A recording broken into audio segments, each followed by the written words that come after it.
We're reading The Wild Washerwomen by Jo Yeoman and Quentin Blake. Once upon a time, there were 7 washerwomen. Each day they went down to the river with their baskets of washing on their heads.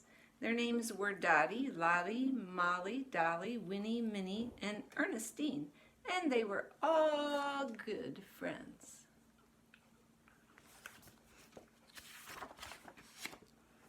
When they got to the river, they sorted out the clothes and plunged them in. They soaped them, they soaped them, they pounded them on the stones, they rinsed them, they wrung them, and they spread them over bushes and rocks to dry.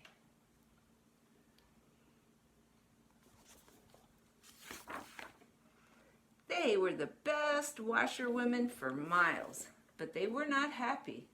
The owner of the laundry, Mr. Balthazar Tite, was a very mean little man, and he kept them working from morning till night.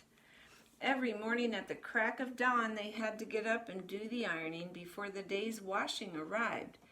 And when it did arrive in the goat cart, Perkin the delivery boy would say, "I'm sorry, ladies, but it's more than ever today. There's the mean man, Mr. Tite, and there's the delivery boy." One morning, as the washerwomen stared glumly at the mountain of dirty laundry, they felt that it was really too much.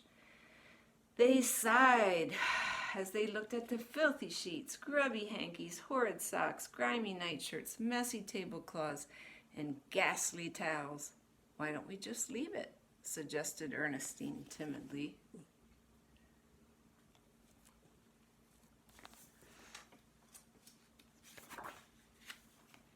Their faces brightened up immediately.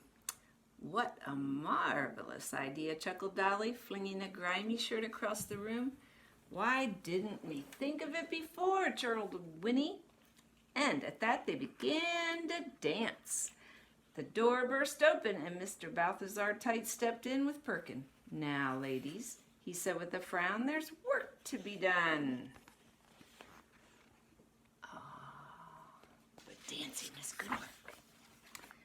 Then he looked at the great mound of laundry on the floor.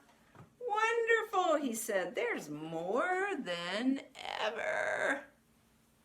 This made Minnie so angry that she shouted, "Let him have it, girls!"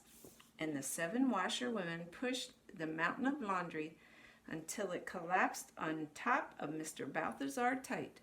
While he was struggling to get free, the 7 washerwomen raced out of the laundry and into the yard.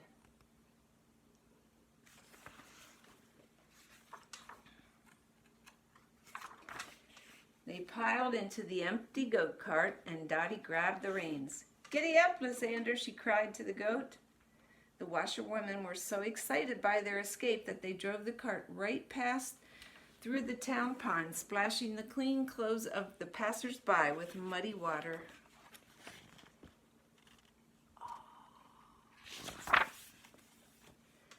After that, there was no stopping them. They rode to the marketplace where they overturned the stalls and set the animals loose. Woo-hoo-hoo-hoo.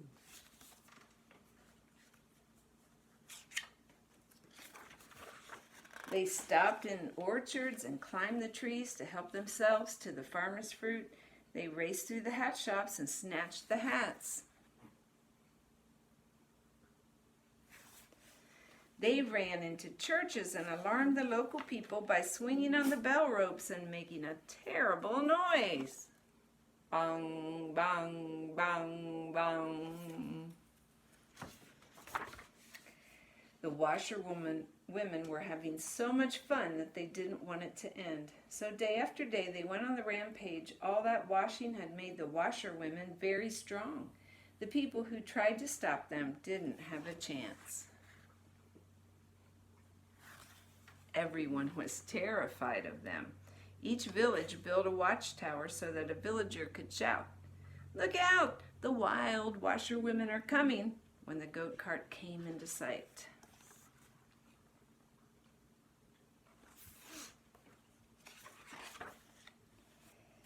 In a hut in the forest lived 7 woodcutters. They chopped down trees and floated them down the river to town.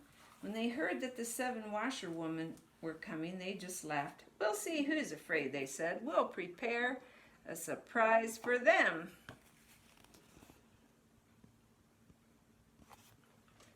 The woodcutters decided to make themselves as ugly and as frightening as possible. They tangled their hair and matted their beards. They smeared mud and soot over their hands and faces and clothes. And they practiced making blood-curdling cries.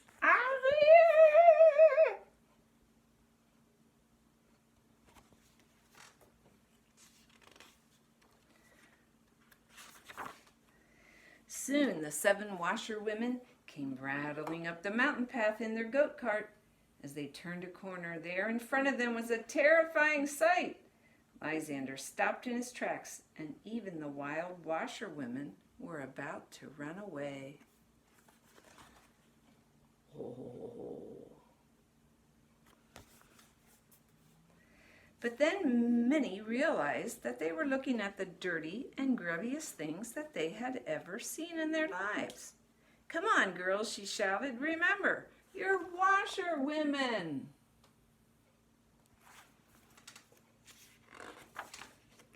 They leapt out of the cart and grabbed hold of the woodcutters. They plunged them in the river. They soaked them and squeezed them and pounded them on the stones.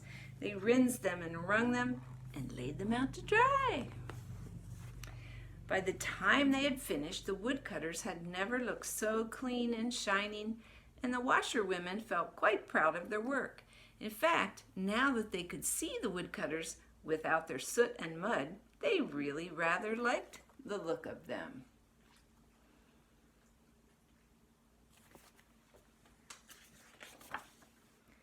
The washerwomen never went back to work for Mr. Balthazar Tite.